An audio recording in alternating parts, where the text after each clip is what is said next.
Have you ever found yourself in a silent room, yet deafened by a phantom scream of anxiety that isn't yours? Have you ever felt a wave of sadness crash over you, a sorrow so profound you can barely breathe, only to realize it belongs to the stranger sitting across from you on the train? This isn't just sensitivity. This is a psychological haunting. For the person known as the empath, the one who feels the world's emotions as if they were their own, life can feel like a constant, invisible drowning. Society tells you this is a gift, a sign of profound emotional intelligence. But what if that were a beautiful lie, a story told to mask a far more terrifying truth? The renowned psychologist Carl Jung uncovered a pattern so devastating, it reframes everything you thought you knew about your own sensitive soul. He proposed that you, the empath, are not a healer. You are a mirror, a living reflection of the collective shadow wall, the darkness, shame, and terror that humanity refuses to face. And in this age of global anxiety and rampant narcissism, these mirrors are cracking under the pressure.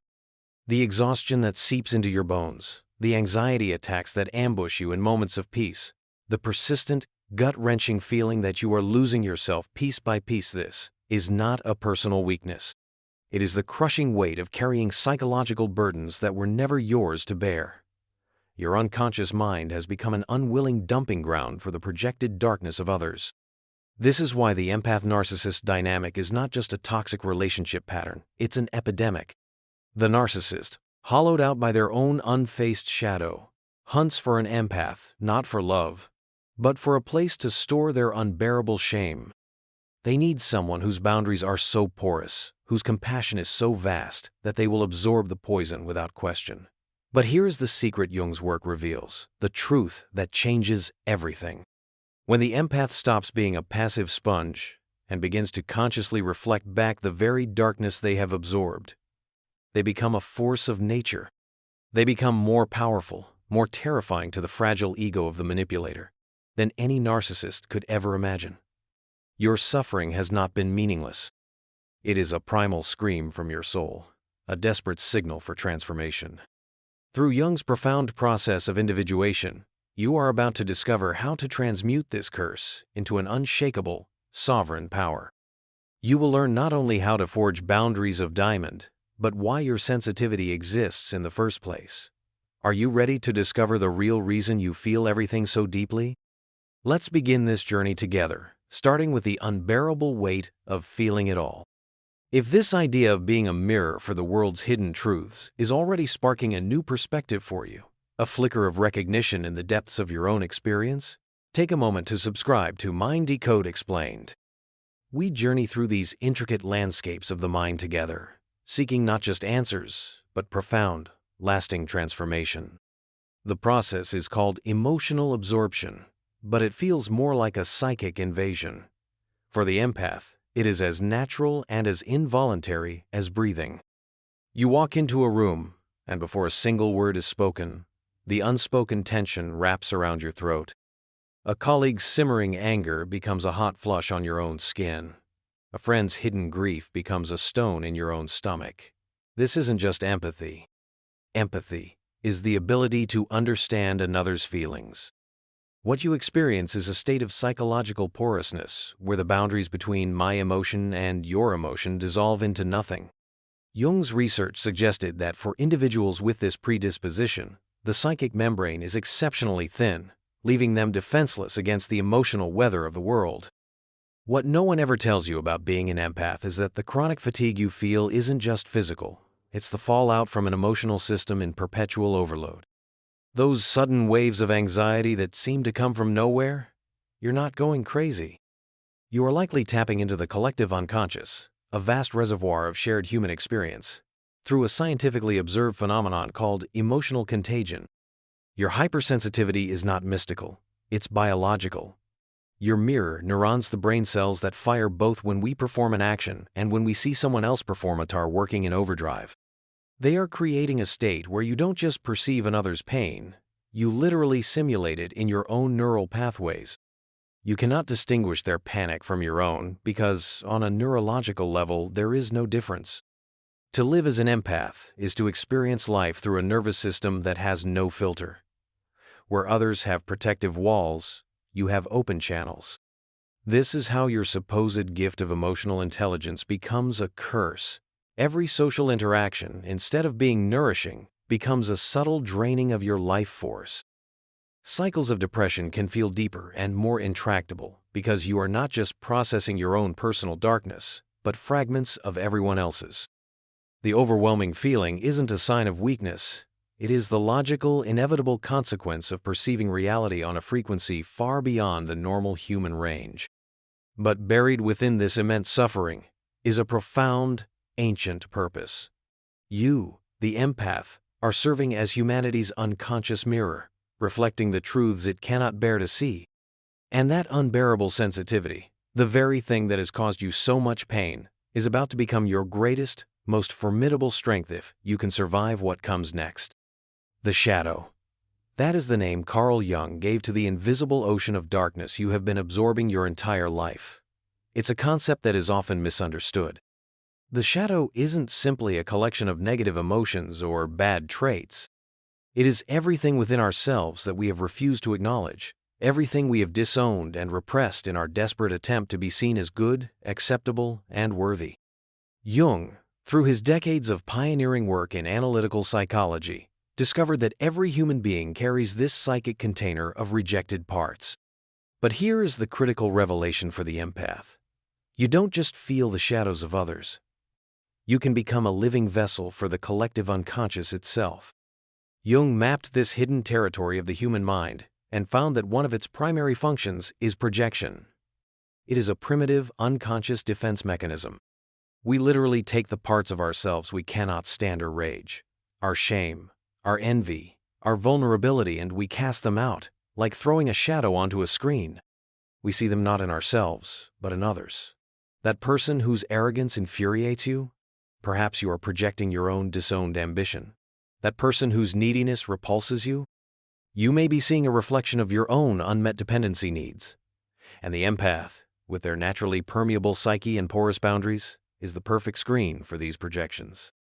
You are the blank canvas upon which the world paints its disowned self-portraits. This goes even deeper than the personal. The collective unconscious, as Jung described it, is an inherited psychic structure. It contains the archetypes, the myths, and the accumulated, repressed darkness of all humanity. It is the psychic residue of every war, every famine, every act of betrayal and cruelty that has ever occurred. When you walk into an old building and feel an inexplicable sense of dread, or when a wave of collective grief washes over you during a global tragedy, you are not just being sensitive. You are tapping into a layer of reality, a field of collective repression that spans generations. Jung's model demonstrates that empaths, often without any conscious awareness, serve the function of mirroring these hidden aspects. You make the invisible visible, but you do so through the currency of your own suffering. This is precisely why traditional shadow work can feel so confusing and overwhelming for an empath. You sit down to confront your own demons, only to find yourself sorting through a chaotic mess of shadows that aren't even yours. Your unconscious mind, in its state of absorption, cannot differentiate between authentic personal material and the psychic debris you've collected from your family, your workplace, and the world at large. Jung warned that without developing conscious awareness, the sensitive individual is at risk of becoming a psychic refuse bin for their environment. But this understanding is the key that unlocks the prison. Once you recognize that you are reflecting the shadow, not generating it, the real work can begin. The question is no longer, what is wrong with me? But rather, what is the world trying to show me through my pain? What if your curse is actually humanity's desperate, last-ditch attempt to finally see itself? The narcissist hunts for the empath with the unerring precision of a heat-seeking missile. That shadow you have been unconsciously absorbing now has a name, a face, and a grandiose mask of charisma that conceals a core of shame so vast and so terrifying it threatens to collapse into a black hole.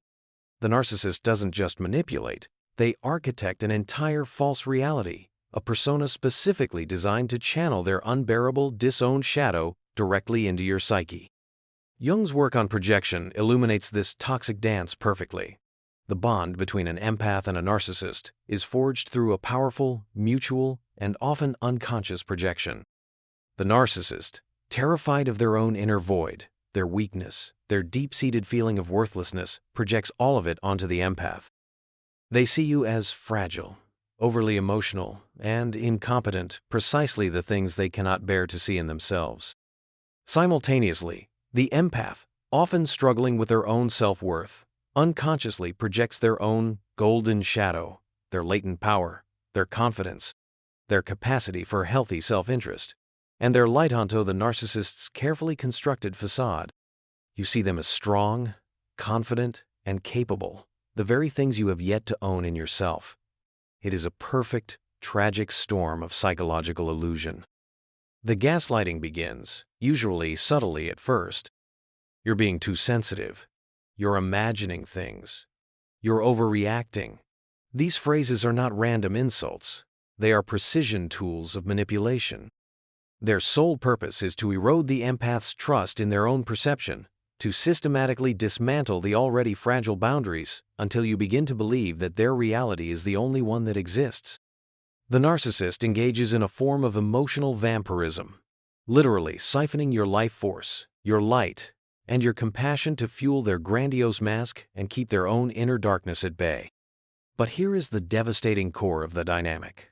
The narcissist needs the empath's mirror to avoid the horror of self-confrontation. Every outburst of rage, every cutting remark, every act of devaluation is, at its root, the narcissist's own terror of seeing their true, empty self reflected back at them. The empath becomes a psychic sewer system, channeling away all the toxicity the narcissist refuses to process. This codependent fusion creates a closed, pathological loop where neither person is required to face their authentic self. Empaths can spend years, even decades, trapped in these dynamics, operating under the deeply ingrained belief that if they just love enough, understand enough, or give enough, they can heal the narcissist. But here is a truth you must absorb into your very bones. You cannot heal someone who uses your compassion as a weapon against you. You cannot fill a void that is infinite. The manipulation, in fact, often intensifies precisely at the moments when the empath begins to get stronger, when you threaten to withdraw your function as a convenient container for their projected shame. The only way out of this labyrinth begins with a betrayal so profound, so utterly shattering, that it demolishes every illusion you have ever held. And in the rubble of that devastation, something sacred and extraordinary is waiting to be born. Individuation begins at the exact moment of that final, soul-crushing betrayal. That moment when the narcissist's mask doesn't just slip, but shatters completely, revealing the void behind it. This moment does not feel like a gift. It feels like death. But in the world of Jungian psychology, it is not an end. It is the first, brutal, necessary stage of psychological alchemy. Jung saw individuation as the journey to becoming your authentic self, the process of integrating the conscious and unconscious parts of your mind to become a whole, indivisible person. For the empath who has been shattered, this journey is your sacred calling. The lifetime of suffering you have endured, the pain of absorption, the trauma of the narcissistic bond, this becomes what the ancient alchemists called the prima materia. It is the lead, the base, raw, and worthless material that holds the secret potential for gold. The alchemists believed they could transmute lead into gold through a series of specific stages. For the empath, this process is psychological. You are being called to transmute the lead of your pain into the gold of wisdom, consciousness, and sovereign power. The overwhelming emotions that once drowned you are now the very fire that fuels the alchemical furnace. The journey begins with a stage the alchemists called separatio separation. This is the excruciatingly painful but essential task of sorting through the psychic mess you carry. You must pick up every single belief, every emotion, every ingrained pattern, and ask the terrifying question, is this mine or is it theirs? Is this my anxiety or my mother's?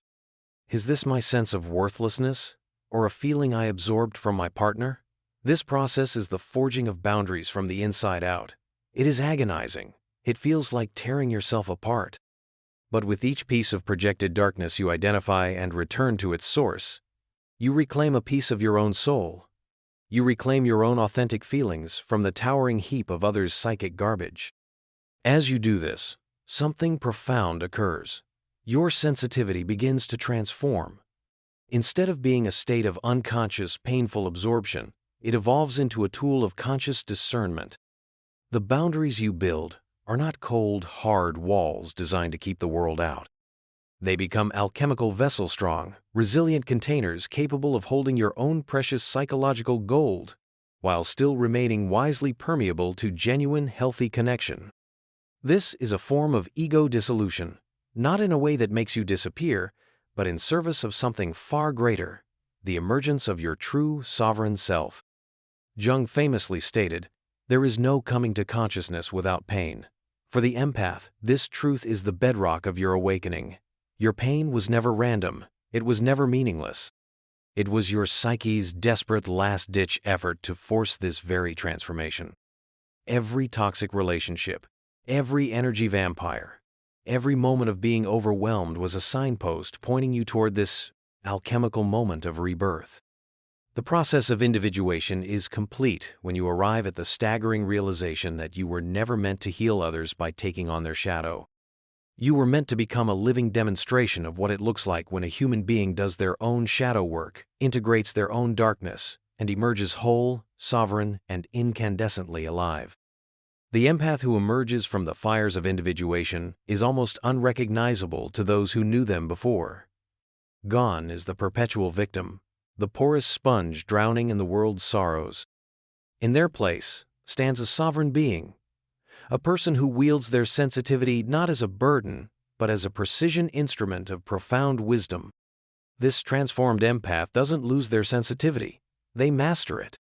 They have turned what was once a debilitating curse into a form of shamanic sight that perceives the truth beneath every mask, every persona, every defense mechanism.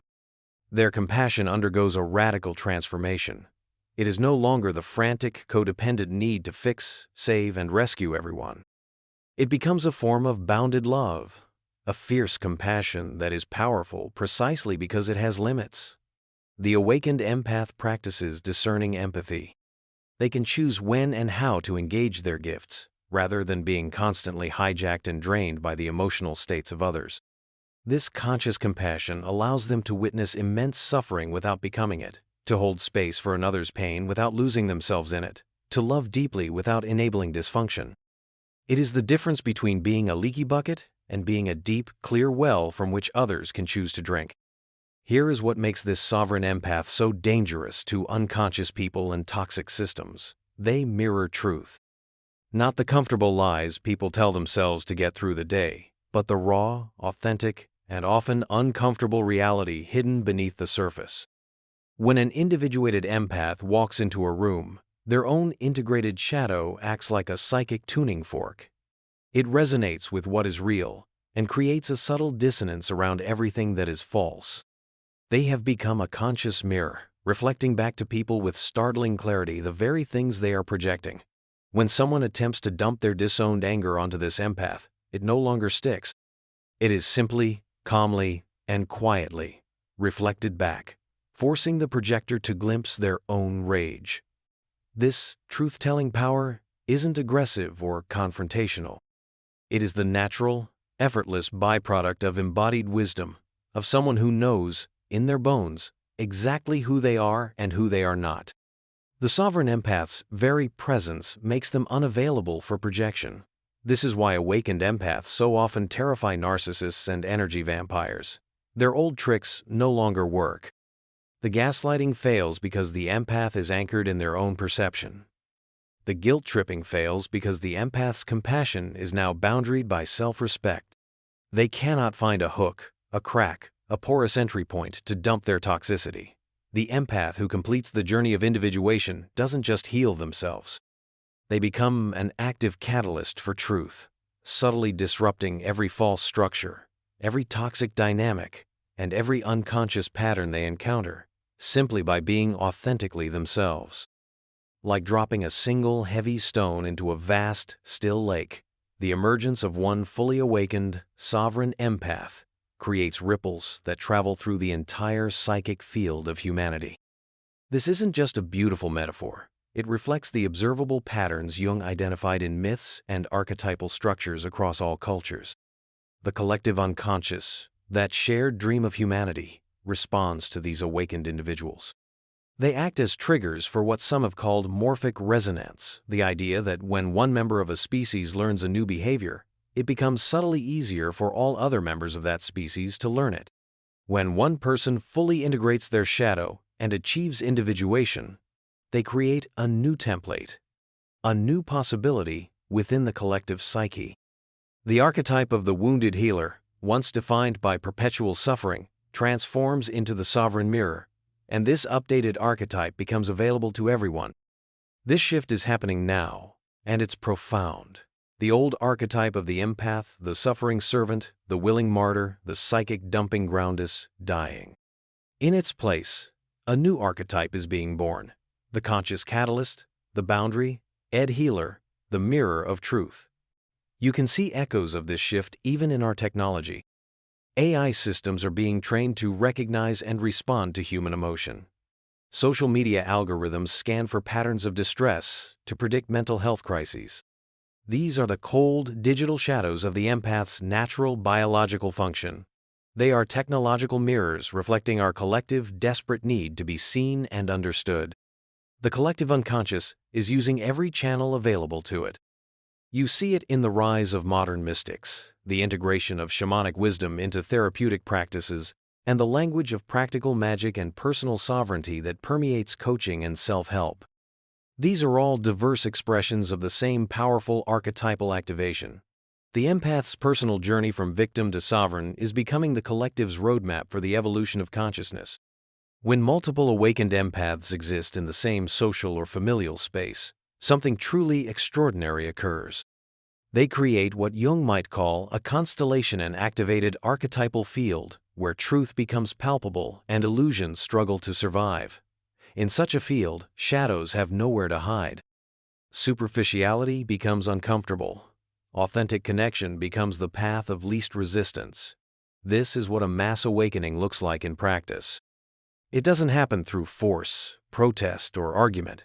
It happens through resonance, as more and more individuals do the hard internal work of becoming sovereign mirrors. The archetype has spoken. The age of unconscious absorption is ending. The age of conscious reflection has begun. Every empath who bravely undertakes their own individuation journey is not just healing themselves, they are actively upgrading the operating system of humanity. Imagine the person you were before you began this video. The empath drowning in a sea of emotions that were not your own, feeling crushed and confused by the weight of unconscious projections. Now, look at who you are becoming. A sovereign being, standing firm on the shores of your own consciousness, your sensitivity no longer a curse but a finely honed instrument of power. Tomorrow, when someone attempts to project their unfaced shadow onto you, you will not absorb it. You will not become it. You will, with fierce, unshakable compassion, simply reflect it back, giving them the sacred and terrifying opportunity to face themselves. This is your new reality, a reality where crowds can energize rather than drain you, because you are no longer a sponge but a lighthouse. A reality where manipulators and narcissists instinctively flee from your presence because your integrated truth makes their falsehoods unbearable. A reality where that old crushing anxiety has been transmuted into a sophisticated early warning system, alerting you to the presence of projection. You have walked the fire of what Carl Jung called individuation, the sacred alchemical process that transforms an unconscious victim into a conscious catalyst. The choice before you now is clear. Will you use your empathic nature to play small, to stay safe in the familiar pain of absorption? Or will you dare to be the mirror? Will you dare to be the catalyst that awakens the people, the family, and the community around you? The world does not need more empaths who are drowning. It desperately needs conscious sovereign mirrors who have integrated their shadow and emerged whole and unshakable. Now, I ask you, what is one shadow, one emotion that isn't yours, that you will stop carrying starting today? Comment below and declare your sovereignty. And if you are ready to master the profound depths of Jungian psychology and continue this transformation, subscribe for more. The empath was never meant to heal the world by absorbing its pain. You were born to awaken consciousness itself.